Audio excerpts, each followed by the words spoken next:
नमस्कार दोस्तों किसी भी एग्ज़ाम को क्रैक करने के लिए सबसे ज़रूरी होता है उसका सिलेबस अच्छे से जानना।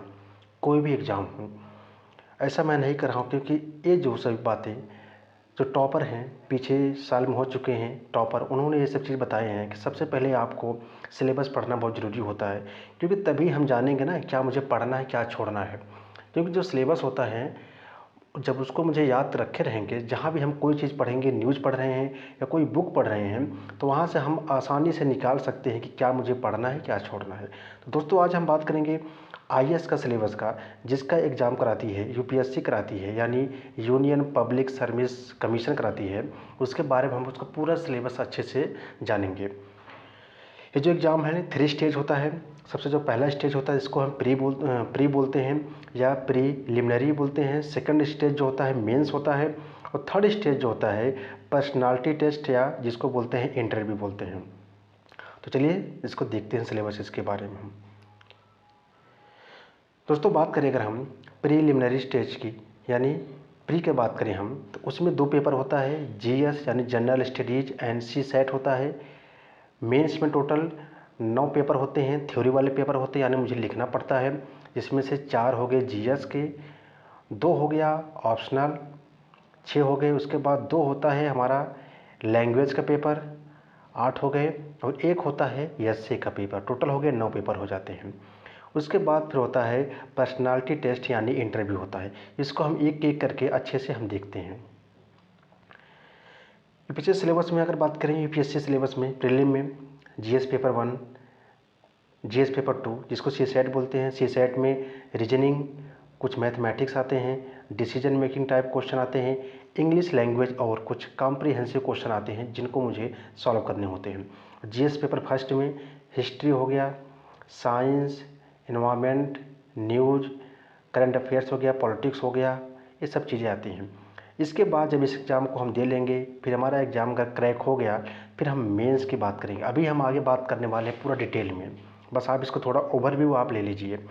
मेंस में एक एसए हो गया, उसके बाद फिर जीएस 1, 2, 3, 4 4 पेपर हो गए। उसके बाद आपका ऑप्शनल क्या है, आपने क्या ऑप्शनल ऑप्ट किया है, सिलेक्ट किया है, उसके 2 पेपर होते हैं। उसके बाद फिर लैंग्वेज के 2 पेपर होते हैं, एक इंग्लिश होता है और एक जो आप कोई भी सिलेक्ट कर सकते हैं, जो कि हमारे संविधान में, कॉन्स्टिट्यूशन में 8th शेड्यूल में दिया गया है। 22 लैंग्वेज दी गई है, उसमें से कोई आप एक सिलेक्ट कर सकते हैं। इसके बाद फाइनल हो जाता है आपका इंटरव्यू। इंटरव्यू में जो मार्क्स आएंगे उसके अकॉर्डिंग आपका रैंक डिसाइड होता है। आगे इसको हम डिटेल में देखते हैं। सबसे पहले हम बात करेंगे जनरल स्टडीज, यानी जो प्रीलिम का होता है सिलेबस, उसका बात करने वाले हैं। ठीक है, प्रीलिम में बात करें, 2 पेपर होते हैं, दोनों कंपलसरी पेपर होते हैं, यानी दोनों पेपर को आपको देना ही देना है, तभी जाकर आप प्रीलिम में पास हो सकते हैं। जो पहला पेपर होता है उसको हम बोलते हैं जीएस फर्स्ट, यानी जनरल स्टडीज पेपर फर्स्ट।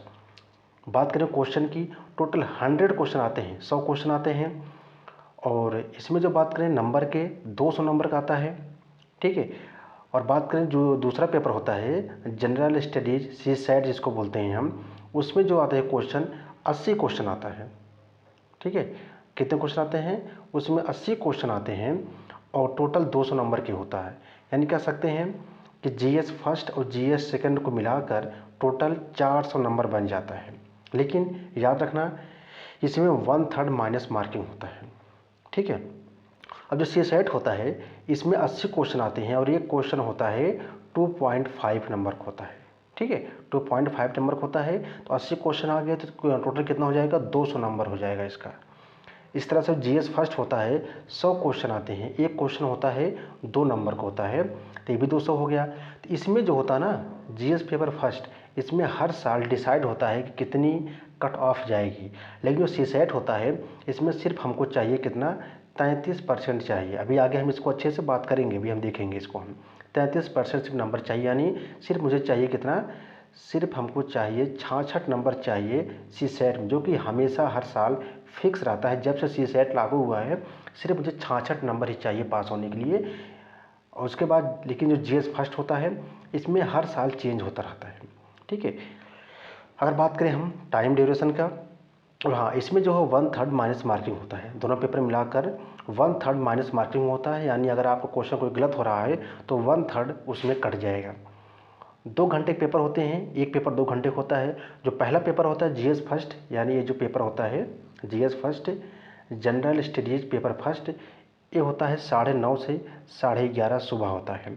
जो सेकंड पेपर होता है सीसैट, उसका जो टाइमिंग होता है 2:30 बजे से 4:30 बजे तक होता है शाम को। ठीक है, आगे हम इनको डिटेल में और देखते हैं। अब बात करते हैं सबसे पहले जो जीएस फर्स्ट पेपर होता है उसमें आते हैं क्या क्या क्वेश्चन आता है जीएस फर्स्ट पेपर में। इसमें थोड़ा थोड़ा अगर मोटा मोटा तौर पर देखें हम, Indian polity, geography, history, Indian economy, science, technology, environment, ecology, international relation and UPSC से रिलेटेड जो भी करंट अफेयर्स होते हैं ये सब चीज़ आते हैं जीएस फर्स्ट पेपर में, इस पेपर में आते हैं।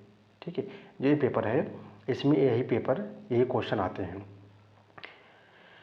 अगर इनको थोड़ा हम अच्छे से डिटेल में देखें, इस जो पेपर को जीएस फर्स्ट को पेपर को अच्छे से हम डिटेल में देखें तो कुछ इस तरह से आपके सामने दिखेगा कुछ इनके सिलेबस को। सबसे पहले जो होता है इसमें current events national and international importance, यानी जो करंट न्यूज होता है नेशनल लेवल की और जो इंटरनेशनल लेवल की होती है, जो इम्पोर्टेंट होती है उस न्यूज़ को क्वेश्चन में आ सकता है। हिस्ट्री यानी इतिहास इंडिया का, जो नेशनल मूवमेंट है वो सब चीज़ें आ सकती हैं। फिर इंडियन एंड वर्ल्ड ज्योग्राफी, भारतीय और विश्व का भूगोल। फिजिकल सोशियो इकोनॉमिक ज्योग्राफी, जो कि उसके अंदर डिवाइड किया रहता है इंडिया और वर्ल्ड, यानी भारत और विश्व का। फिर Indian polity and governance, Bharat की राज्य व्यवस्था, जिसके अंदर आती है कॉन्स्टिट्यूशन हो गए, संविधान के बारे में। पॉलिटिकल सिस्टम, जो हमारे राज्य व्यवस्था चल रही है हमारे देश के अंदर, उसके अंदर से क्वेश्चन आते हैं। इसमें पंचायती राज, पब्लिक पॉलिसी, राइट इशू, काफ़ी इसके अंदर कैटेगरी बनाए गए हैं। उसके बाद फिर आता है जो इकोनॉमिक एंड सोशल डेवलपमेंट, यानी कह सकते हैं हम जो हमारा अर्थव्यवस्था होता है, आर्थिक व्यवस्था, उसके ऊपर क्वेश्चन आता है, इकोनॉमी के ऊपर क्वेश्चन आता है। उसमें अगर बात करें कुछ सोशल सेक्टर हो गए, sustainable development, demographic, poverty, inclusion, इनके ऊपर क्वेश्चन आते हैं। फिर आता है general issue on environment, ecology, biodiversity and climate change, इनके ऊपर क्वेश्चन आते हैं। फिर जनरल साइंस, कुछ क्वेश्चन यहाँ से मिला के आते हैं। जीएस जो फर्स्ट होता है 200 नंबर का आता है। कितने क्वेश्चन आते हैं?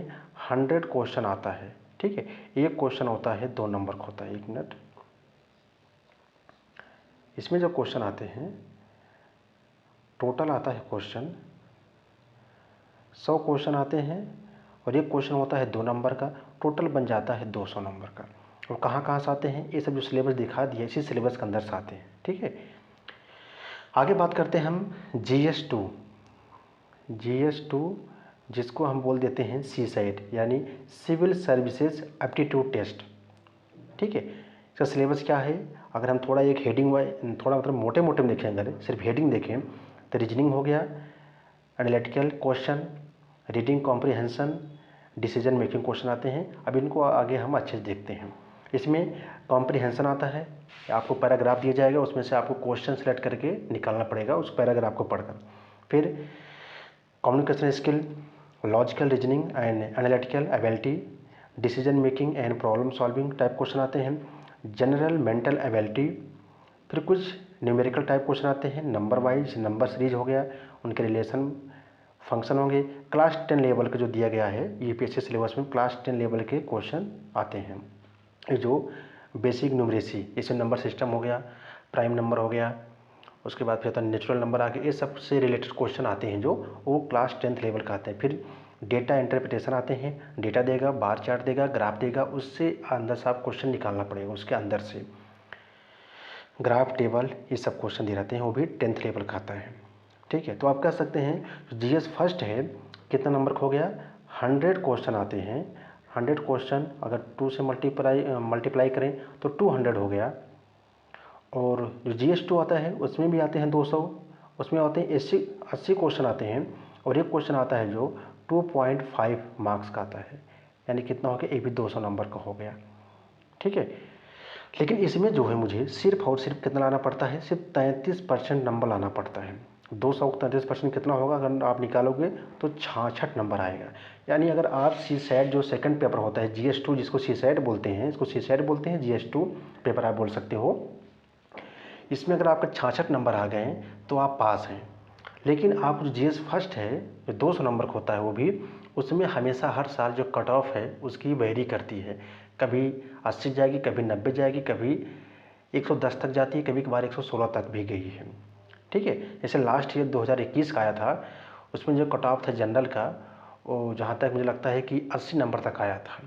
ठीक है, तो इस तरह से हमेशा ही वेरी करता है। इसी हिसाब से आपका प्रीलिम जो है क्वालिफाई किया जाता है GS फर्स्ट का। और CSAT तो आपको 66 नंबर लाना ही लाना है, इसके बिना आपकी कॉपी चेक होगी नहीं GS फर्स्ट।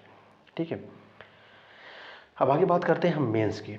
सेकंड स्टेज है, जब आप यहाँ पर जैसे ही आपको मान लो कि यहाँ से बता दूँ आपको पूरा एक ओवरव्यू, अगर आपके 66 नंबर आ गए, मान लो इसमें आगे 66 नंबर, मिनिमम 67 भी आ सकता है, 68 भी आ सकता है, कुछ भी आ, लेकिन 66 नंबर मिनिमम है। और 200 नंबर में से मान लो कि कट ऑफ था 90 जनरल का, उसमें अगर आप 90 पा गए हैं तो आप पास हो गए। यहाँ 66 नंबर, यहाँ कम से कम 90 नंबर पा गए हैं तो आप प्रीलिम जो आपका एग्ज़ाम है फर्स्ट स्टेज आप वहाँ से पास हो गए हैं। उसके बाद आप मेंस एग्ज़ाम देंगे। ठीक है, जो यहाँ से प्रीलिम पास होंगे ये फर्स्ट स्टेज है, सेकंड स्टेज जाएंगे मेंस में, उसके बाद जाएंगे। वहाँ पर कितने पेपर होते हैं? टोटल 9 पेपर होते हैं। ठीक है, पेपर फर्स्ट 2 3 4 5 6 7 हो गया, और 2 पेपर होते हैं लैंग्वेज वाले पेपर होते हैं, उनके नंबर नहीं जुड़ते। एक चीज़ और याद रखना, ये जो प्रीलिम पेपर होता है दोनों ही जो दोनों पेपर होते हैं 200 नंबर के सब चीज़ें, इसके नंबर मेंस में नहीं जुड़ते हैं। बस यहाँ से आपको एक समझो टिकट मिल जाता है कि मेंस को लिखने के लिए। ठीक है, यहाँ जब आप पास हो जाएंगे तो यहाँ से आपको प्रीलिम के एग्ज़ाम के लिए आप क्वालिफाई हो गए हैं तो आप मेंस एग्ज़ाम दे सकेंगे। बस यही होता है, इसके नंबर नहीं जुड़ते, याद रखना इसके नंबर नहीं जोड़े जाते हैं मेंस में। मेंस में जोड़ने के लिए नंबर जो अलग से पेपर होता है, टोटल जो होते हैं 9 पेपर होते हैं। 9 पेपर जो होते हैं सभी थ्योरेटिकल होते हैं, जिसमें से जो 7 पेपर है उसके नंबर जुड़ते हैं। देखते हैं कौन कौन से। जो पेपर फर्स्ट होता है, अगर पेपर वाइज देखें पेपर फर्स्ट हो गया, इसमें पूछता है एससी, निबंध पूछेगा, 2 निबंध आएंगे, 250 नंबर का होगा। फिर पेपर वाइज अगर सेकंड है, लेकिन जीएस फर्स्ट बोलते हैं इसको। ठीक है, पेपर वाइज सेकंड है लेकिन जीएस फर्स्ट बोलते हैं, उसमें क्या क्या चीज़ आता है? Indian heritage, culture, history, geography and world society. अगर हम एक मोटा मोटा बात करें तो इतिहास आता है, जो हमारे सांस्कृतिक कल्चर होते हैं वो चीज़ आती है, भूगोल आता है, और जो सामाजिक कुछ चीज़ें होती हैं विश्व के, इंडिया के, उसके बारे में आता है क्वेश्चन। 250 नंबर के आता है। फिर पेपर थर्ड में आता है जो पॉलिटी से रिलेटेड, यानी राज्य व्यवस्था, जो पॉलिटी हो गया वो चीज़ आकर सोशल जस्टिस, इंटरनेशनल रिलेशन, इनके बारे में क्वेश्चन आता है। अभी इनको आगे हम डिटेल में पढ़ने वाले हैं। ठीक है, 250 नंबर की आ गया क्वेश्चन। फिर पेपर आता है जो फोर्थ, लेकिन जीएस 3 होता है। ठीक है, जीएस वाइज देखें तो एस को जीएस नहीं मानते हैं, जीएस टोटल 4 आते हैं पेपर वाइज देखेंगे तो पेपर 4 होगा, लेकिन जीएस 3 होगा, जिसमें technology, economic development, biodiversity, security, disaster management कह सकते हैं, जो अर्थव्यवस्था होती है, और जो हमारे पर्यावरण हो गए, जो एनवायरनमेंट हो गए, और जो कुछ जो सिक्योरिटी होती हैं, जैसे कि आतंकवाद से रिलेटेड हो गया, नक्सलवाद से रिलेटेड हो गया, ये सब चीज़ें जो बॉर्डर इशू होते हैं उसके क्वेश्चन आते हैं 250 नंबर के। फिर जो लास्ट जीएस 4 हो गया, पेपर वाइज फिफ्थ हो गया, उसमें आता है ethics and integrity aptitude, 250 number के ये आता है। और फिर फाइनली 2 पेपर आते हैं जो आप ऑप्शनल लेंगे। ऑप्शनल कौन कौन से हैं आगे मैं बताने वाला हूँ। ऑप्शनल में 2 पेपर होगा, वो भी 250 नंबर का होता है। इस जो ऑप्शनल पेपर होता है ये आपके ऊपर होता है कौन सा ऑप्शनल आप लेना चाहते हैं। आगे सब ऑप्शनल को मैं आपको दिखाऊंगा। ठीक है, अब यहाँ देख सकते हैं एक डायग्राम से यूपीएससी मेन सिलेबस। कंपलसरी जो होते हैं पेपर, एक इंग्लिश लैंग्वेज होती है और एक कोई भी आप क्वालिफाई कर सकते हैं, कोई एक और लैंग्वेज। याद रखना, अगर इसमें आप एक इंग्लिश हो गया, ये बता रहा हूँ, जो इंग्लिश पेपर होता है 2 पेपर ना, जो 2 पेपर होते हैं इनके, एक होती इंग्लिश, जो इंग्लिश होती है, जो इंग्लिश पेपर हो गया ना, इसके जो 300 नंबर का आता है, 300 नंबर का आता है। लेकिन मुझे चाहिए सिर्फ कितना? 25% ज़रूरत पड़ती है। 25% अगर हम पा गए हैं तो कितना है? 75 नंबर। 75 नंबर पा गए हैं इंग्लिश में। इसी तरह से ये जो दूसरा पेपर होगा वो पेपर आपको सिलेक्ट करना पड़ता है जो हमारे इंडियन कॉन्स्टिट्यूशन में 8th शेड्यूल में दिया गया है 22 भाषा, उसमें से एक भाषा आपको उठानी पड़ती है, उसको भी आगे मैं जोड़ा हूँ। उसमें से अगर आपको दिखा दूँ टोटल जो है यहाँ पर 22 लैंग्वेज में ये चीज़ें हैं, जो 22 भाषा है जो हमारे इंडियन कॉन्स्टिट्यूशन में 8th शेड्यूल में रखा गया है, 8वीं सूची में रखा गया है। टोटल 22 भाषाएं हैं, इसमें से एक है आसामी, बंगाली, बोडो, डोगरी, गुजराती, हिंदी, कश्मीरी, कन्नड़ा, कोंकणी, मलयालम, मणिपुरी, मराठी, मैथिली, नेपाली, उड़िया, पंजाबी, संस्कृत, सिंधी, संथाली, तमिल, तेलुगु, उर्दू। टोटल 22 भाषाएं हैं।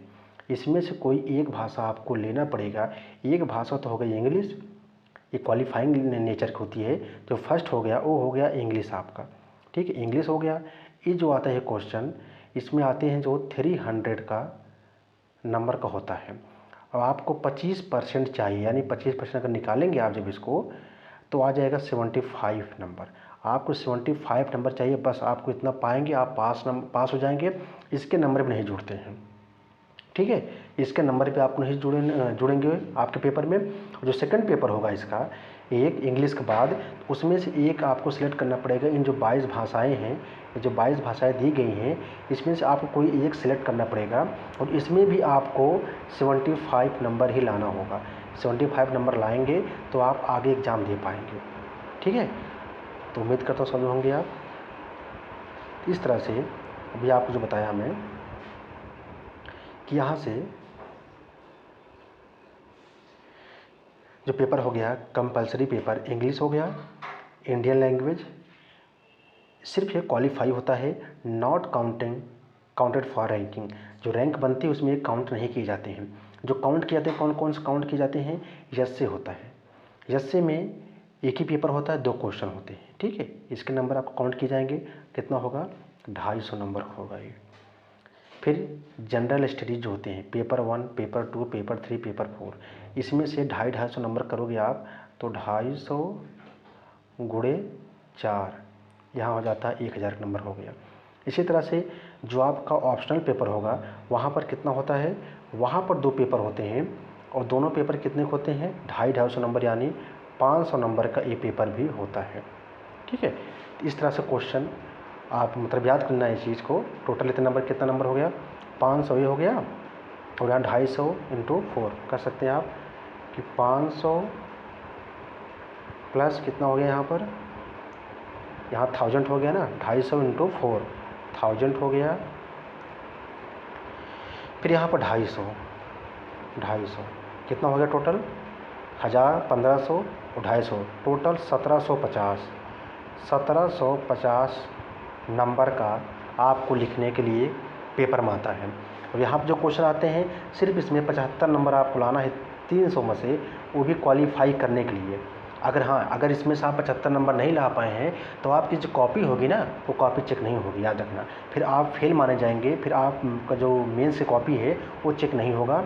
इसलिए यहाँ पर जो है आपको 75 नंबर लाना ही लाना पड़ेगा, ये जो कंपलसरी पेपर होता है, ठीक है। उम्मीद करता हूँ आपको समझ में आया होगा।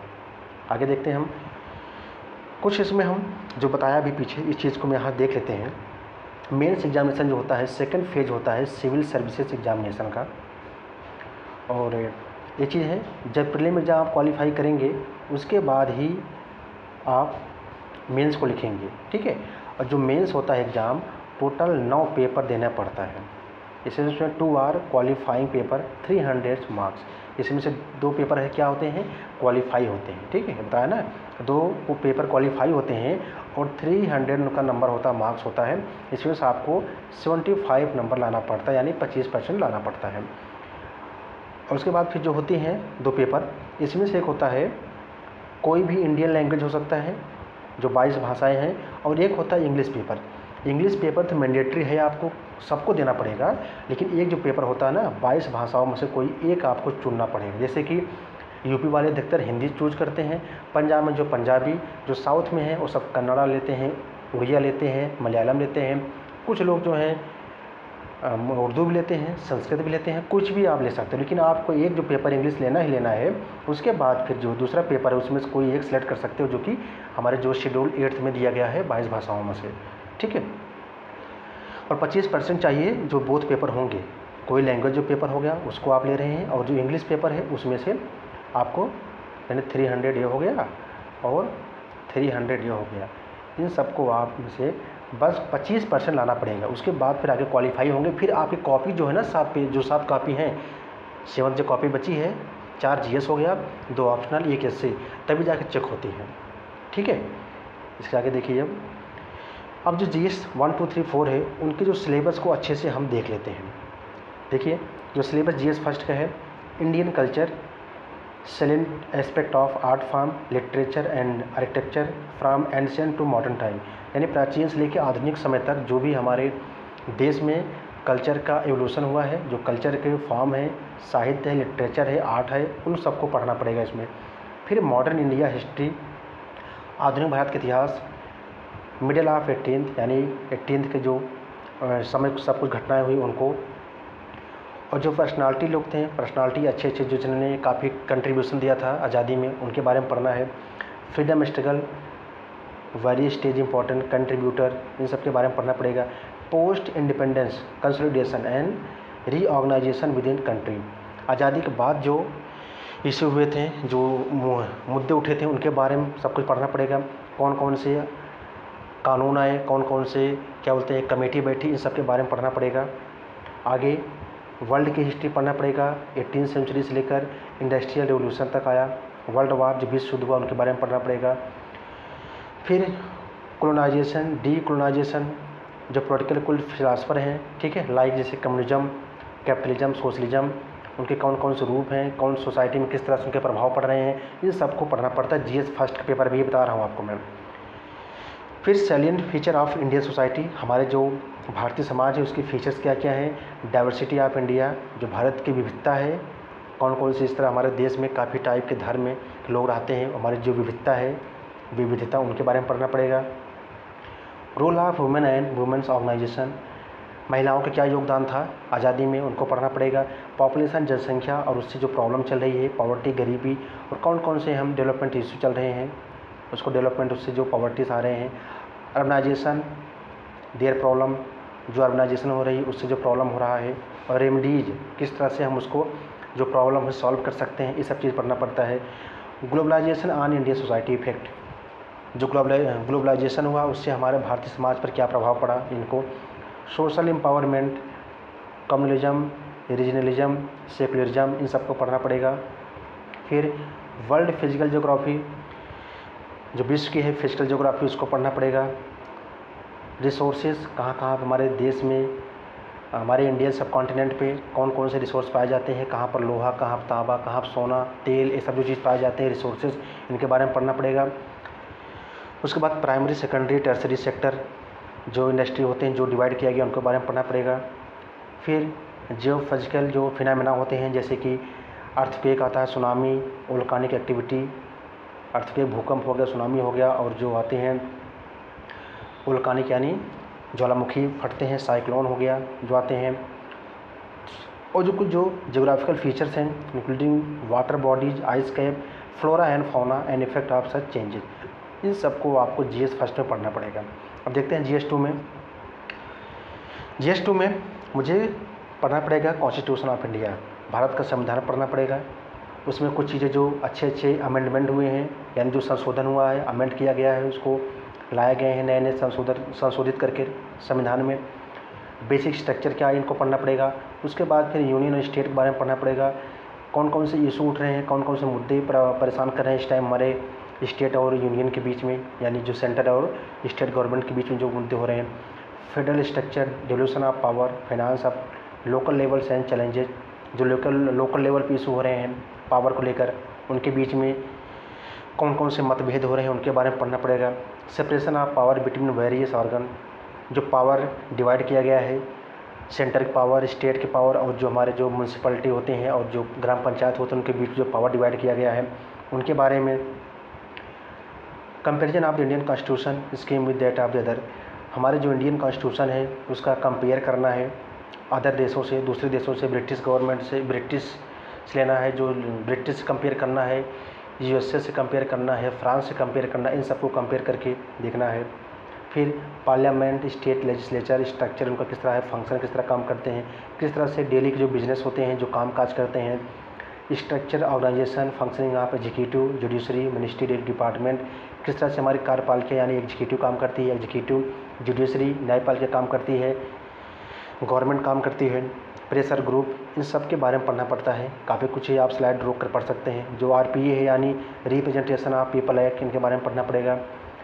Appointment of various constitutional post, power, functions and responsibility of various constitutional bodies, जो कुछ संवैधानिक पद हैं, जैसे कि हमारा इलेक्शन कमीशन ऑफ इंडिया हो गया। उसके बाद फिर और जो यूपीएससी बारे में जो होती है वो भी एक कॉन्स्टिट्यूशनल बॉडी है, उनके बारे में पढ़ना पड़ेगा। एससी एसटी एक्ट है, उनके बारे में पढ़ना पड़ेगा। जितने भी कॉन्स्टिट्यूशनल बॉडी हैं इनके बारे में पढ़ना पड़ेगा। फिर statutory, regulatory and various quasi judicial body, जो कुछ क्वासी जुडिशियल बॉडी हैं यानी जिनके पास पावर होती है कुछ दंड देने का भी, पनिश करने का भी, उनके बारे में पढ़ना पड़ेगा। गवर्नमेंट की जो पॉलिसी निकालती है उनका इंटरवेंशन, उनके किस किस इशू हो रहे हैं, सेक्टर किस सेक्टर में इशू हो रहे हैं और किस तरह से इम्प्लीमेंट हो रहा है, ये सब चीज़ों के बारे में पढ़ना पड़ेगा।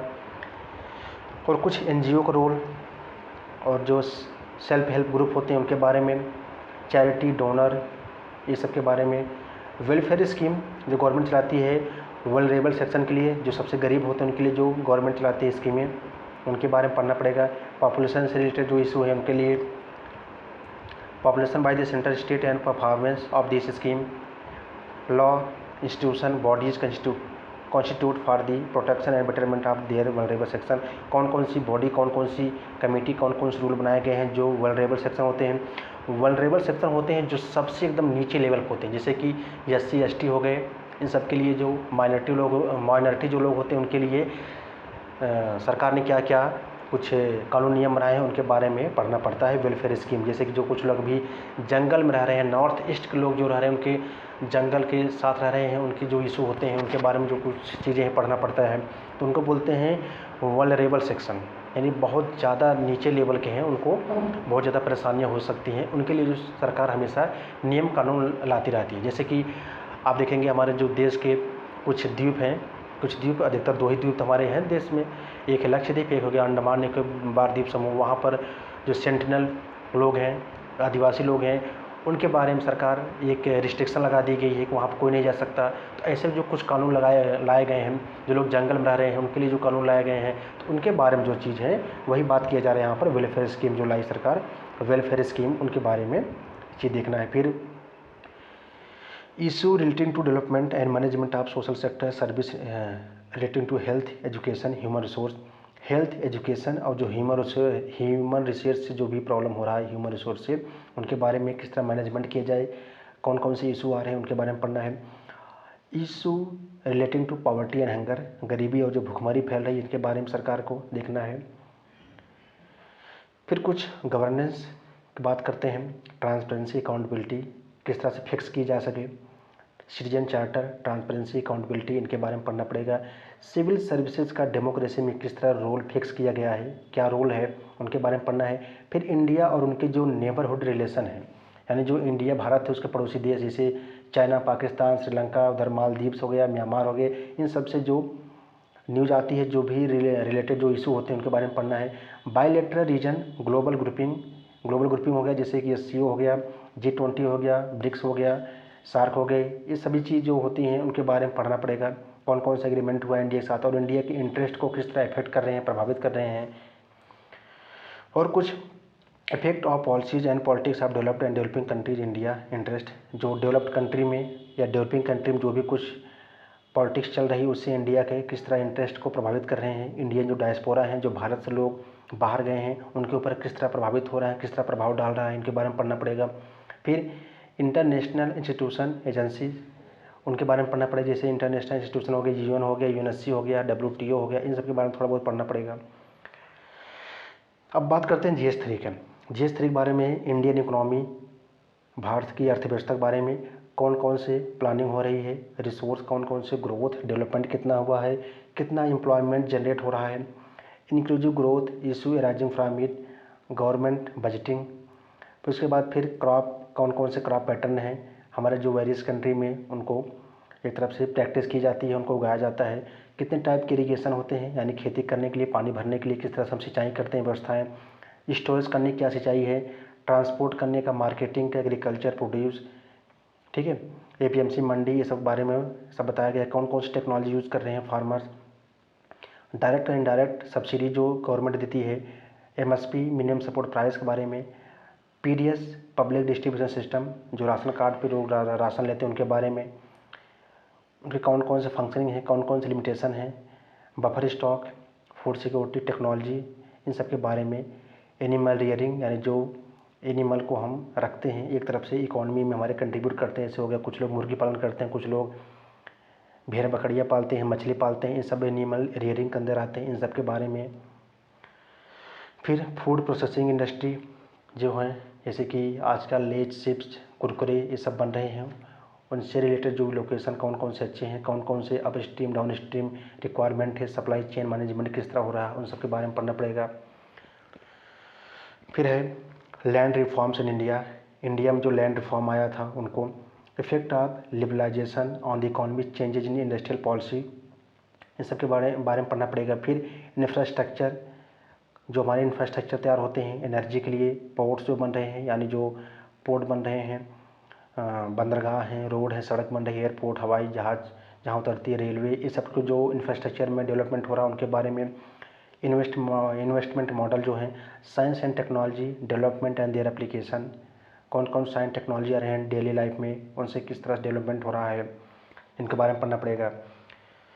उसके बाद फिर science technology, indigenisation of technology and developing new technology, awareness IT field में, आईटी स्पेस में, computer, robotics, nano technology, biotechnology and कुछ जो इनसे इशू हो रहे हैं, प्रॉपर्टी राइट हो गया, इन सब के बारे में।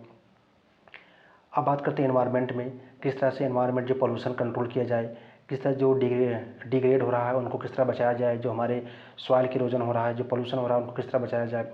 इन्वायरमेंट इम्पैक्ट असेसमेंट, यानी जो कहीं भी कोई प्रोजेक्ट बनाना है सबसे पहले होता है इन्वायरमेंट इम्पैक्ट असेसमेंट होता है, कि कितने लोग को नुकसान होगा, क्या प्रभावित करेगी सोसाइटी पर, ये सब चीज़ जो पढ़ना पड़ता है। फिर डिजास्टर एंड डिजास्टर मैनेजमेंट, जो डिजास्टर आती है, जैसे फ्लड आ गया, ड्राउट हो गया, कहीं लैंडस्लाइड हो गया, सुनामी आ गई, इसके बारे में। Linkage between development and spread of extremism, जो हमारे देश में एक्सट्रीमिज्म लोग हों, यानी जो कुछ अलगाववादी हैं, कुछ आतंकवादी हैं, ऐसे टाइप के जो लोग हैं उनके बारे में। उसके बाद फिर कौन कौन से चैलेंजेस आ रहे हैं इंटरनल सिक्योरिटी में, इंटरनल सिक्योरिटी में जैसे जो देश के अंदर चल रहा है, जो साइबर क्राइम चल रहे हैं, जो कि हमारे देश व्हाट्सएप से लोग हेट मैसेज फैला रहे हैं, जो हमारे देश में जो इंटरनल सिक्योरिटी चैलेंज करते हैं, ठीक है, इनके बारे में। Network role of media, social networking sites, internal security challenges, basic of cyber security, money laundering and its prevention, ठीक है। तो आप इसको देख सकते हैं रोक कर स्लाइड, आप स्लाइड को रोक कर आप इसको देख सकते हैं। देयर मैनेजमेंट, बॉर्डर इशू, ये सब चीज़ें इसमें दिया गया सिलेबस में। अब बात करते हैं GS4 का। GS4 में एथिक्स एंड ह्यूमन इंटरफेस, ठीक है, यानी किस तरह से हम एथिक्स, अपनी इंटीग्रिटी और एथिक्स को हम मेंटेन करके आगे हम सिविल सर्विसेज में काम करेंगे, और कहाँ कहाँ पर हमको यूज़ करना चाहिए, प्राइवेट और पब्लिक रिलेशनशिप किस तरह बना सकते हैं, ह्यूमन वैल्यूज और lesson from the lives and teaching of great leaders, जो ग्रेट लीडर हैं उन रिफॉर्मर हैं उनसे हम क्या सीख सकते हैं, role of family, society and educational institution in including inculcating values, ठीक है। एटीट्यूड में कंटेंट स्ट्रक्चर, ठीक है, इनसे हम कुछ जो मोरल वैल्यू होते हैं, किस तरह जो पॉलिटिकल एटीट्यूड हो रहा है, चेंज हो रहा है, सोशल इन्फ्लुएंस, परसुएसन, इसके बारे में पढ़ना पड़ेगा।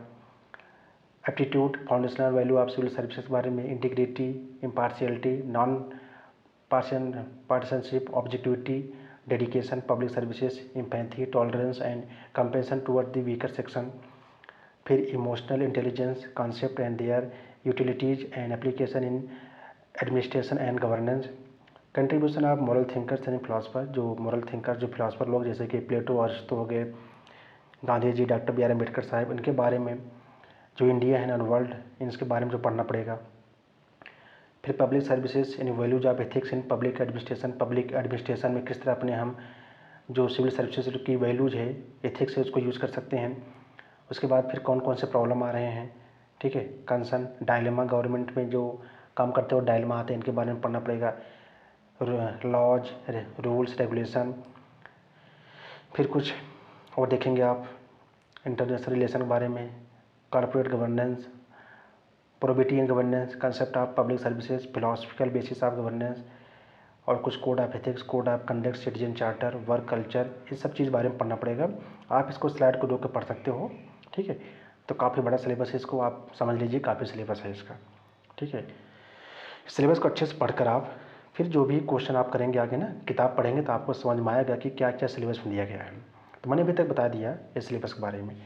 जीएस अभी बताया आपको मैं, GS first, second, third, fourth. अब यहाँ पर है एससी एक पेपर जाता है, एससी का कौन सिलेबस है, एससी का कोई सिलेबस अलग से नहीं दिया गया है, बस यही बताया गया है कि जो टॉपिक हम पढ़ रहे हैं, GS first, GS second, GS third, fourth, उसी से रिलेटेड आते हैं जीएस।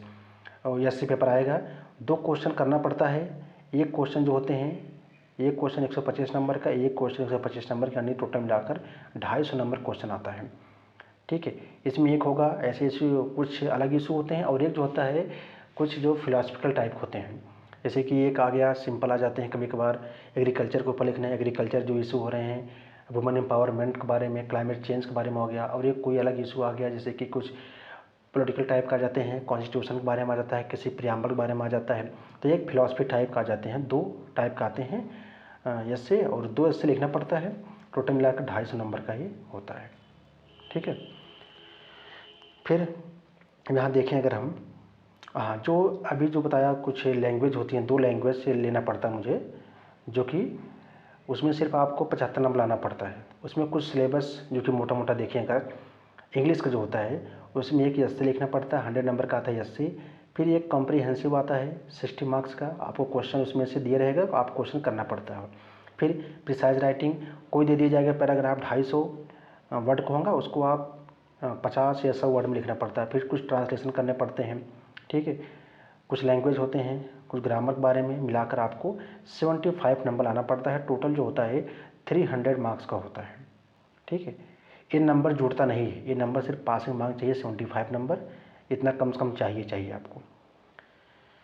फिर आपको बता दिया था जो सेकंड पेपर है, सेकंड पेपर में टोटल 22 भाषाएं में से कोई एक भाषा आपको सेलेक्ट करना पड़ता है। जो 22 भाषाएं हैं, हमारे जो संविधान है, कॉन्स्टिट्यूशन है, उसके जो 8th शेड्यूल है उसमें दिया गया है, 22 लैंग्वेज दी गई है, उसमें से इस कोई एक आप सेलेक्ट कर सकते हैं। इंग्लिश तो मान लो एक नेसेसरी है ही, इसके बाद इसमें से कोई आप सेलेक्ट कर सकते हैं।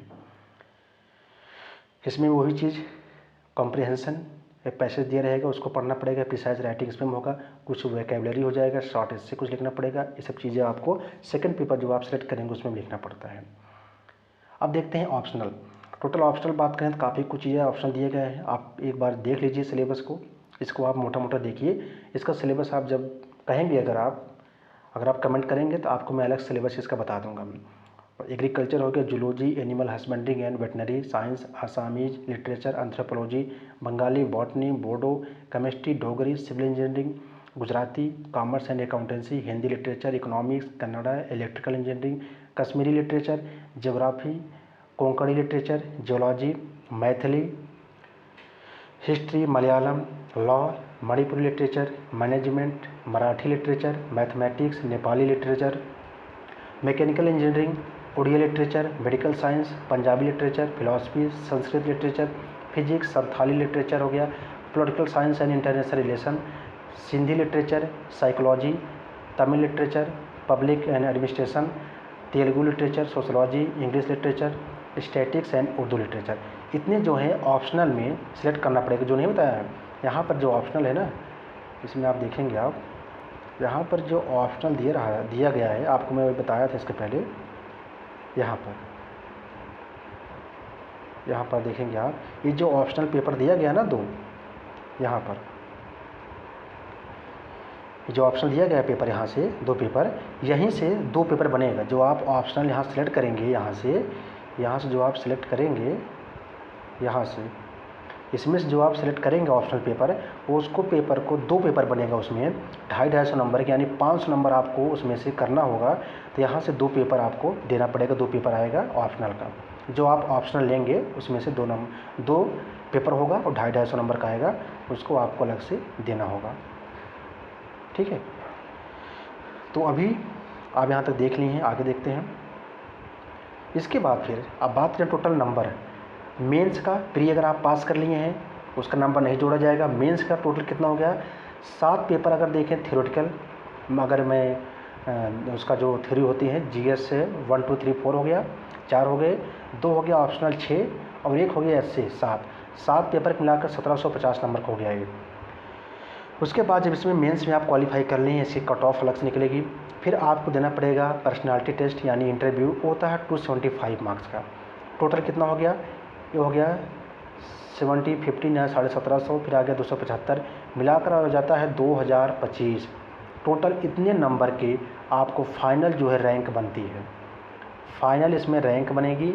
इसके हिसाब से आपकी जो है कट ऑफ निकलेगा और जितनी रैंक आपकी आएगी उसके हिसाब से आपको IAS IPS हो गया, और फिर आता है IRS आता है, और कुछ ग्रुप ए की जॉब होती हैं, रेलवे में होती हैं, कुछ मिनिस्ट्री में होती हैं, वहाँ आपको अलॉट किया जाएगा। अच्छे रैंक जो आती है IAS में होते हैं, उसके बाद फिर IPS में आते हैं, फिर IRS में आते हैं। फिलहाल आप चाहे चॉइस कर भी सकते हैं, चाहे आपका अच्छे रैंक है, चाहे कुछ लोग IPS ले सकते हैं, लेकिन कुछ लोग जो भी अच्छे रैंक आती है तो IAS के लिए ही भरते हैं। ठीक है, तो उम्मीद करता हूँ आपको पूरा समझ में आया होगा। Thanks for watching. प्लीज़ अगर आप सब्सक्राइब नहीं किए प्लीज़ सब्सक्राइब कीजिएगा चैनल को, लाइक शेयर कीजिएगा। मिलते हैं नेक्स्ट वीडियो में। Thank you, God bless.